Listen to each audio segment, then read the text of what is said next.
ہم حضرت فاطمۃ الزہرا رضی اللہ تعالی عنہا کی فضیلت دیکھنے کی کوشش کریں گے۔ خاتون جنت حضرت فاطمۃ الزہرا رضی اللہ تعالی عنہا یہ رسول اللہ صلی اللہ علیہ وسلم کی بیٹی ہیں، حسن و حسین کی ماں ہیں اور خلیفہ راشد حضرت علی رضی اللہ تعالی عنہ کی بیوی ہیں، اور سیدۃ نساء اہل الجنہ یہ جنت کے عورتوں کی سردار ہیں۔ ان کا مقام، ان کی فضیلت بہت زیادہ ہے۔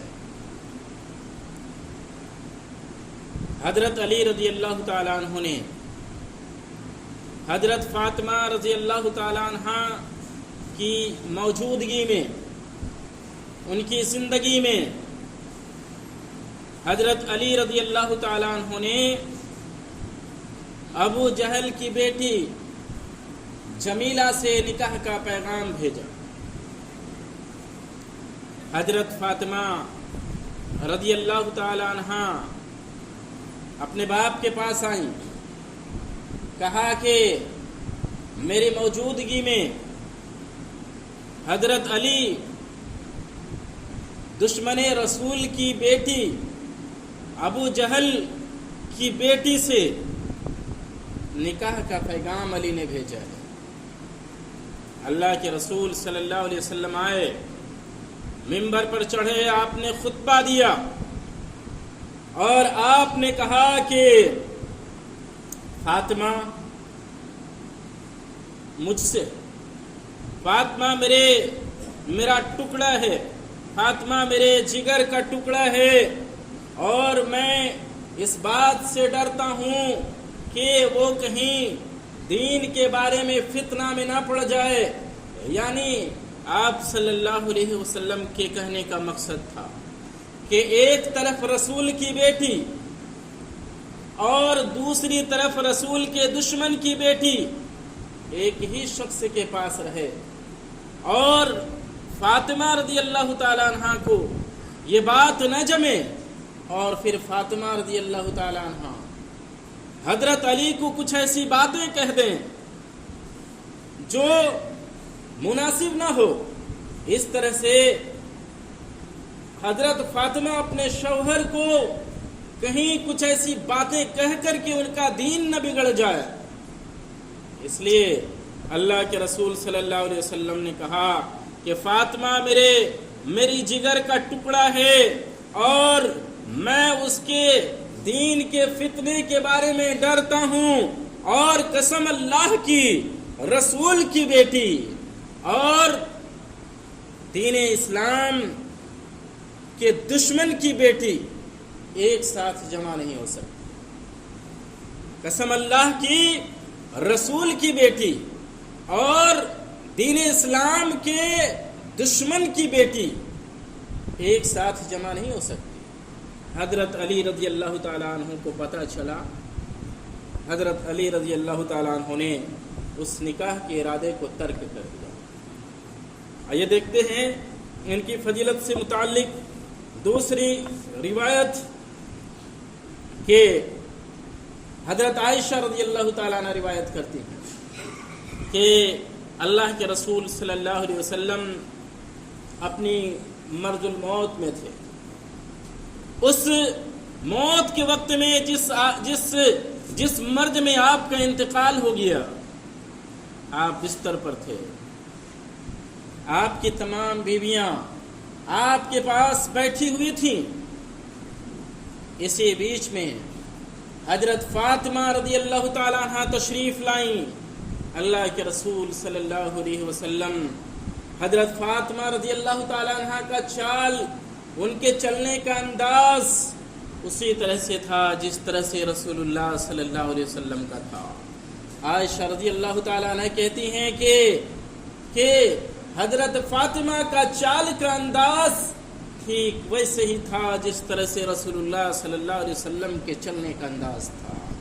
پھر حضرت فاطمہ جب قریب آئی، اللہ کے رسول صلی اللہ علیہ وسلم نے کہا مرحبا، آؤ میری بیٹی۔ پھر آپ صلی اللہ علیہ وسلم نے اس کو اپنے دائیں یا بائیں جانب بٹھایا، اور بٹھانے کے بعد آپ صلی اللہ علیہ وسلم نے اس کے کان میں سرگوشی کی، اس کے کان میں کچھ کہا۔ حضرت فاطمہ رضی اللہ تعالی عنہ رونے لگی۔ اللہ کے رسول صلی اللہ علیہ وسلم نے دیکھا کہ فاطمہ رو رہی ہیں۔ اللہ کے رسول صلی اللہ علیہ وسلم نے دوسری مرتبہ اس کے کان میں کچھ کہا تو وہ ہنسنے لگی۔ پھر اللہ کے رسول صلی اللہ علیہ وسلم سے جب یہ الگ ہوئی، حضرت عائشہ رضی اللہ تعالیٰ عنہ نے کہا اے فاطمہ، ہم تمام بیویاں آپ صلی اللہ علیہ وسلم کے پاس موجود تھیں، لیکن آپ نے ہم میں سے کسی کے ساتھ سرگوشی نہیں کی، کان میں باتیں نہیں کی، کوئی راز کی باتیں ہمیں کسی کو نہیں بتائی۔ لیکن کیا بات ہے، کون سی راز کی بات آپ کو رسول اللہ صلی اللہ علیہ وسلم نے بتائی کہ آپ رونے لگیں؟ پھر دوبارہ آپ کو راز کی باتیں بتائی گئی تو آپ ہنسنے لگی۔ فاطمہ رضی اللہ تعالیٰ عنہ نے کہا کہ میں رسول اللہ صلی اللہ علیہ وسلم کے راز کو کھولنا نہیں چاہتی، میں آپ کے راز کو راز رکھنا چاہتی ہوں، میں بتانا نہیں چاہتی۔ پھر کیا ہوا؟ اللہ کے رسول صلی اللہ علیہ وسلم کا انتقال ہو گیا۔ پھر ایک دن عائشہ رضی اللہ تعالیٰ عنہ نے کہا کہ اے فاطمہ، اب تو بتا سکتے ہو۔ کہا کہ وہ راز یہ تھا کہ رسول اللہ صلی اللہ علیہ وسلم نے کہا کہ اے فاطمہ، میرے پاس جبرائیل امین آیا کرتے تھے، ہر سال آتے قرآن کا 1 مرتبہ دور کراتے، اس سال آئے تو 2 مرتبہ قرآن کا دور کرائے، اور اب مجھے لگ رہا ہے کہ میری موت کا وقت قریب ہو چکا ہے، اور تم میرے بعد صبر کرنا، اللہ سے ڈرنا۔ جب میں نے اس بات کو سنی تو میں رونے لگی، اور جب میں رونے لگی تو رسول اللہ صلی اللہ علیہ وسلم نے دوسری مرتبہ میرے کان میں جو بات کہی تھی وہ یہ تھا کہ الا ترضینا ان تکونی سیدتا نساء المؤمنین، اے فاطمہ، کیا تم اس بات سے خوش نہیں ہو کہ تم مومنوں کے کل قیامت کے دن تم مومنہ عورتوں کی سردار بنو گی جنت کے اندر؟ تو میں اسی بات پر ہنس رہی تھی۔ تو محترم حضرات، یہ فضیلت ہے حضرت فاطمہ رضی اللہ تعالی عنہ کا کہ رسول اللہ صلی اللہ علیہ وسلم نے اپنے آخری وقت میں ان سے سرگوشی کی، اور فاطمہ رضی اللہ تعالیٰ عنہ کو آپ نے اپنے آخری وقت میں اس بات کی خبر دی کہ میرے پاس جبرائیل امین آئے تھے، اب مجھے احساس ہو گیا ہے کہ میرا آخری وقت ہو چکا ہے۔ اور فاطمہ رضی اللہ تعالیٰ عنہ کی یہ فضیلت ہے کہ آپ نے کہا کہ کل قیامت کے دن تم مومنہ عورتوں کے جنت میں سردار بنو گی۔ تو حضرت فاطمہ رضی اللہ تعالیٰ عنہ کی فضیلت ہے کہ قیامت کے دن جنت میں مومنہ عورتوں کی سردار بنیں گے۔ اسی طرح سے آئیے ہم دیکھتے ہیں کہ حضرت فاطمہ رضی اللہ تعالیٰ عنہ کی صبر اور قناعت کس طرح کا تھا۔ حضرت فاطمہ رضی اللہ تعالیٰ عنہ بڑی صبر کرتے تھے، ان کے اندر صبر کا جذبہ کوٹ کوٹ کر کے بھرا ہوا تھا۔ نبی کائنات صلی اللہ علیہ وسلم کی بیٹی ہوتے ہوئے بھی حضرت علی رضی اللہ تعالیٰ عنہ کے ساتھ رہتے ہوئے انہیں بہت ساری تکلیفوں کا سامنا کرنا پڑا، لیکن اس پر انہوں نے صبر کیا۔ حضرت علی رضی اللہ تعالیٰ عنہ کہتے ہیں کہ ہمارے گھر میں کئی دن تک چولہا نہیں چلا۔ میں ایک دن گھر سے نکلا، راستے میں چل رہا تھا، میں راستے میں چلتے ہوئے میں نے دیکھا ایک جگہ پر 1 دینار گرا ہوا ہے، ایک جگہ پر 1 دینار گرا ہوا ہے۔ میں نے اسے اٹھایا، پھر میں سوچا کہ یہ دینار کس کا ہوگا، میں اسے دے دوں، لیکن میں نے سوچا کہ ہم کئی دن سے بھوکے ہیں، ہمارے گھر میں چولہا نہیں جلا ہے، میں اس دینار کو اٹھا لیا. اٹھا لینے کے بعد میں نے اس سے آٹا اور کھانے کی کچھ چیزیں خریدیں. گھر آیا, فاطمہ کو آٹا دیا. فاطمہ گوندھنے لگی, لیکن فاطمہ کئی دن سے بھوکی تھی. اس کا ہاتھ گوندھنے میں, جب گوندھنے چلی, گوندھا نہیں جا رہا تھا ان کا ہاتھ برتن سے ٹکرا جا رہا تھا. اسی طرح سے اس نے کسی طرح سے گوندھ کر کے روٹی پکائی. روٹی پکانے کے بعد حضرت فاطمہ رضی اللہ تعالیٰ عنہ نے ہمیں پیش کی. ہم روٹی کھائے. روٹی کھانے کے بعد ہم اللہ کے رسول صلی اللہ علیہ وسلم کے پاس گئے. کہا کہ اللہ کے رسول صلی اللہ علیہ وسلم, ہم کئی دن سے بھوکے تھے, گھر میں چولہا نہیں جلا تھا, مجھے 1 دینار راستے میں ملا, میں اٹھا لیا, میں سوچا کس کا ہے دے دوں, لیکن پھر میں اپنی بھوک کو دیکھا, میں آٹا خریدا, روٹی بنائی گئی اور ہم نے اس روٹی کو کھا لیا. اللہ کے رسول صلی اللہ علیہ وسلم کیا فتویٰ ہے؟ آپ صلی اللہ علیہ وسلم نے کہا کہ اسے کھا لو, اللہ تبارک و تعالیٰ نے یہ رزق دیا ہے, یہ رزق اللہ تعالیٰ نے دیا ہے, اس کو تم کھا لو, کوئی حرج نہیں. اسی طرح سے ہم نے دیکھا اس واقعے سے کہ کس قدر حضرت فاطمہ رضی اللہ تعالیٰ عنہ کی زندگی حضرت علی کے ساتھ تنگی سے گزری, لیکن فاطمہ رضی اللہ تعالیٰ عنہ کا اس میں کوئی شکایت نہیں ہوا. حضرت علی رضی اللہ تعالیٰ عنہ, فاطمہ رضی اللہ تعالیٰ عنہ, ان کی زندگی میں ایسے دور بھی گزرے کہ کئی دن تک یہ بھوکے رہے, کئی دن تک فاقہ کشی کی زندگی گزارے. حضرت علی رضی اللہ تعالیٰ عنہ کہتے ہیں کہ کئی دن کا میں بھوکا تھا, میں کئی دن کا بھوکا تھا, میں کام کے تلاش میں نکلا, میں اوالی مدینہ کی طرف گیا, مدینہ سے باہر گیا کہ کام مل جائے, کام کروں گا, کچھ پیسے ہو جائے, روزی کا انتظام ہو جائے.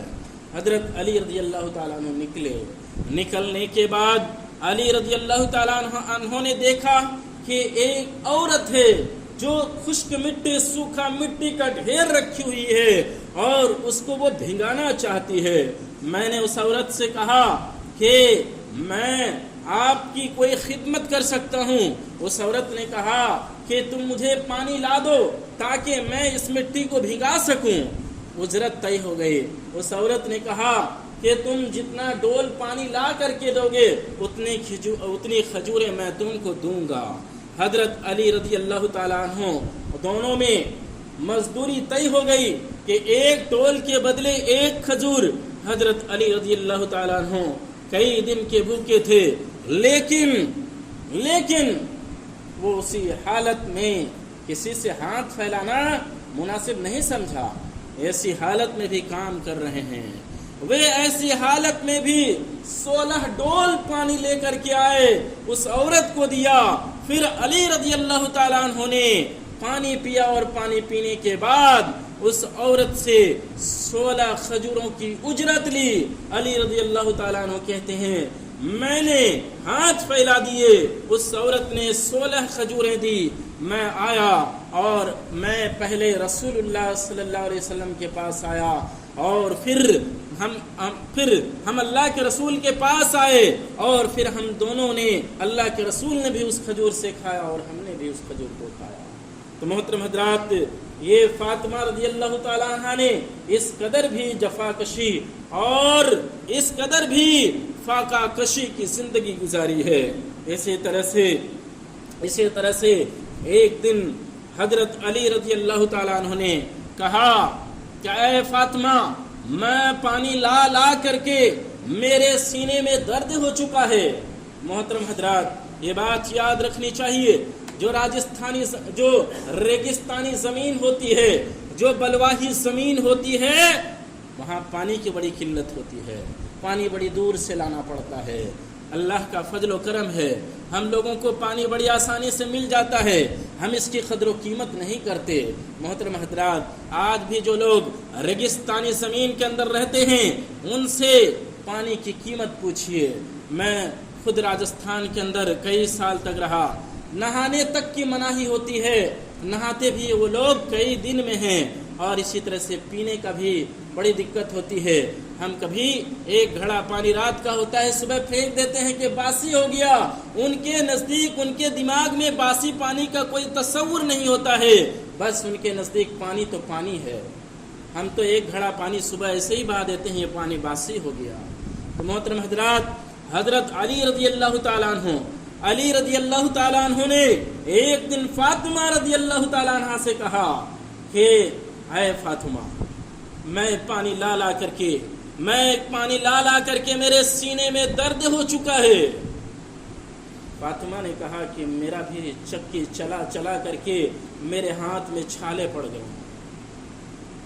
علی رضی اللہ تعالیٰ عنہ نے کہا کہ فاطمہ تم چلے جاؤ، اپنے بابا کے پاس چلے جاؤ، رسول اللہ صلی اللہ علیہ وسلم کے پاس چلے جاؤ، اور اللہ کے رسول صلی اللہ علیہ وسلم سے آپ کے پاس کچھ قیدی ہیں، ان کو مانگ لاؤ تاکہ وہ ہمارے گھر کے خادم بن جائیں، وہ پانی لائیں، وہ گھر کے چکی اور دوسرے کام کو سنبھال لیں گے۔ فاطمہ رضی اللہ تعالیٰ عنہ رسول اللہ صلی اللہ علیہ وسلم کے پاس گئے، آپ سے سلام کی، آپ نے کہا بیٹی خیریت تو ہے؟ کہا کہ خیریت ہے۔ پھر فاطمہ رضی اللہ تعالیٰ عنہ شرما گئی، باپ سے کچھ نہیں کہا، واپس چلی آئی۔ علی رضی اللہ تعالیٰ عنہ نے کہا کہ فاطمہ کیا ہوا؟ کہا میں باپ کے پاس گئی، سلام پیش کی، خیریت ہوئی، میں شرما گئی، میں نے کچھ نہیں کہا۔ علی رضی اللہ تعالیٰ عنہ نے کہا کہ اب ساتھ چلتے ہیں دونوں ساتھ گئے، اللہ کے رسول صلی اللہ علیہ وسلم کے پاس۔ کہا علی رضی اللہ تعالیٰ عنہ نے کہ اللہ کے رسول میں پانی ڈھو ڈھو کر کے میرے سینے میں درد ہو چکا ہے۔ فاطمہ نے کہا ابا جان، میرے ہاتھ میں چکی چلا کر کے چھالے پڑ گئے ہیں، آپ کے پاس جنگی قیدی ہیں، اللہ کے رسول آپ ہمیں ایک قیدی دے دیجئے تاکہ ہمارے گھر کا کام سنبھال دے، ہمارا خادم ہو جائے۔ ہمارے گھر میں کوئی خادم نہیں ہے۔ رسول اللہ صلی اللہ علیہ وسلم نے کہا اے فاطمہ، اے علی، تم خادم مانگتے ہو، لیکن اہل صفہ جو ہے وہ بھوک کی وجہ سے ان کے پیٹ میں بل پڑ رہے ہیں، میں تمہیں خادم نہیں دے سکتا، میں ان غلاموں کو بیچ کر کے اہل صفہ کے لیے کھانے کا پہلے انتظام کروں گا۔ اور یہ اہل صفہ کون ہیں؟ یہ اہل صفہ وہ لوگ ہیں کہ مسجد نبوی کے باہر ایک چبوترا بنا ہوا تھا، اور اس چبوترے کے اندر وہ لوگ جو اسلام قبول کرتے تھے، وطن اور شہر سے نکال دیے جاتے تھے، وہ مدینہ میں آتے، اسی صفہ میں ڈیرا ڈالتے، اور وہ لوگ جو رسول اللہ صلی اللہ علیہ وسلم سے تعلیم حاصل کرنے کے لیے آتے تھے، ان کا بھی ڈیرا اور ان کا بھی مسکن وہی صفہ تھا، اور وہ لوگ کام نہیں کرتے تھے، رسول اللہ صلی اللہ علیہ وسلم سے وہ دین کا علم سیکھتے، آپ پر وحی نازل ہوتی، ان کو لکھتے، آپ پر نازل ہونے والی وحی کو وہ لکھتے، یاد کرتے، اور آپ صلی اللہ علیہ وسلم جو بھی باتیں ان کو بتاتے اس کو لکھتے، یاد کرتے، اور اسی طرح سے دین کا علم حاصل کرتے تھے۔ اللہ کے رسول نے کہا کہ اے فاطمہ، اے علی، میں تمہیں خادم نہیں دے سکتا، بلکہ اہل صفہ کے پیٹ میں بھوک کی وجہ سے بل پڑ رہے ہیں، کئی دنوں کے وہ بھوکے ہیں، میں ان غلاموں کو بیچ کر کے ان کے کھانے کا انتظام کروں گا۔ علی رضی اللہ تعالیٰ عنہ اور فاطمہ رضی اللہ تعالیٰ عنہ دونوں واپس آ گئے۔ دونوں واپس آنے کے بعد دونوں سو گئے۔ اللہ کے رسول صلی اللہ علیہ وسلم پیچھے سے آئے۔ رسول اللہ صلی اللہ علیہ وسلم نے کہا کہ اے علی، اے فاطمہ، کیا میں تم لوگوں کو غلام سے بہتر، خادم سے بہتر نہ بتا دوں کہ جب تم اس کو پڑھ لو تو سارا تھکن تمہارا دور ہو جائے۔ اور آپ صلی اللہ علیہ وسلم نے سکھایا کہ ہر نماز کے بعد تم 10 مرتبہ سبحان اللہ، 10 مرتبہ الحمدللہ اور 10 مرتبہ اللہ اکبر پڑھ لینا، اور سونے سے پہلے 33 مرتبہ سبحان اللہ اور 33 مرتبہ الحمدللہ اور 34 مرتبہ اللہ اکبر پڑھ لینا، سارے تھکن تمہارے دور ہو جائیں گے۔ تو محترم حضرات، یہ تسبیح فاطمہ ہے جو اللہ کے رسول صلی اللہ علیہ وسلم نے حضرت فاطمہ رضی اللہ تعالیٰ عنہ کو سکھایا تھا۔ محترم حضرات، پتہ چلا کہ حضرت فاطمہ رضی اللہ تعالیٰ عنہ کے اندر کس قدر صبر و قناعت تھا۔ آئیے دیکھتے ہیں حضرت فاطمہ رضی اللہ تعالیٰ عنہ سے رسول اللہ صلی اللہ علیہ وسلم کس قدر محبت کرتے تھے۔ محترم حضرات، ہم نے حضرت فاطمہ رضی اللہ تعالیٰ عنہ کی فضیلت کو دیکھا، ان کے صبر و قناعت کو دیکھا۔ اب ہم دیکھتے ہیں کہ رسول اللہ صلی اللہ علیہ وسلم اپنی بیٹی فاطمہ سے کس قدر محبت کرتے تھے۔ آپ صلی اللہ علیہ وسلم جب کبھی بھی سفر میں جاتے، سفر میں جانے سے آپ جب سفر میں نکلتے تو لوگوں سے ملتے اور سب سے آخر میں حضرت فاطمہ رضی اللہ تعالیٰ عنہ سے ملاقات کرتے، اور ملاقات کرنے کے بعد آپ سفر میں نکلتے، اور جب آپ صلی اللہ علیہ وسلم سفر سے واپس آتے سب سے پہلے مسجد میں تشریف لاتے، مسجد میں 2 رکعت نماز پڑھتے، اور سب سے پہلے فاطمہ رضی اللہ تعالیٰ عنہ کا گھر جاتے، ان سے خیر خبر پوچھتے، اس کے بعد اپنی بیویوں میں تشریف لے جاتے۔ یہ اللہ کے رسول صلی اللہ علیہ وسلم کا حضرت فاطمہ سے محبت تھی۔ اسی طرح سے اللہ کے رسول صلی اللہ علیہ وسلم نے حضرت فاطمہ سے کہا، حضرت فاطمہ کے بارے میں آپ صلی اللہ علیہ وسلم نے کہا کہ اہل بیت میں سب سے محبت مجھے، اہل بیت میں سب سے زیادہ میری محبت فاطمہ رضی اللہ تعالیٰ عنہ سے ہے۔ اور اسی طرح سے اللہ کے رسول صلی اللہ علیہ وسلم نے کہا کہ فاطمہ تو بضعۃ منی، فاطمہ میرے گوشت کا ٹکڑا ہے، میرے جگر کا ٹکڑا ہے، فاطمہ مجھ سے ہے۔ فمن ابغضھا ابغضنی، اور جس نے فاطمہ سے ناراضگی لی، جس نے فاطمہ سے ناراضگی مول لی، اس نے مجھ سے ناراضگی مول لی۔ محترم حضرات، یہ اللہ کے رسول صلی اللہ علیہ وسلم اس قدر فاطمہ سے محبت کرتے۔ اور اسلام میں 4 خواتین جن کا اعلیٰ مقام، اعلیٰ درجہ، رفعت مقام ہے، جیسے مریم بنت عمران، اور اسی طرح سے فرعون کی بیوی آسیہ، حضرت خدیجہ رضی اللہ تعالی عنہ، اور حضرت فاطمہ رضی اللہ تعالی عنہ۔ یہ 4 خواتین ایسی ہیں کہ اسلام میں ان کا بڑا مقام ہے، اور امت مسلمہ کی ماں اور بہنوں کے لیے یہ سب نمونہ ہیں کہ یہ خواتین ہوتے ہوئے کس قدر ان کے کارنامے تھے، اور یہ کس قدر پاکیزہ عورتیں تھیں، اور کس قدر یہ خدا ترس اور قناعت اور زہد میں ان کا ایک اعلیٰ مقام تھا۔ تو محترم حضرات، جو 4 خواتین ہیں جن کا جہد و تقوی اعلیٰ مقام پر ہے، جن کی فضیلت اور رفعت کا کیا کہنا، ان میں حضرت فاطمہ رضی اللہ تعالی عنہا بھی ہیں۔ محترم حضرات،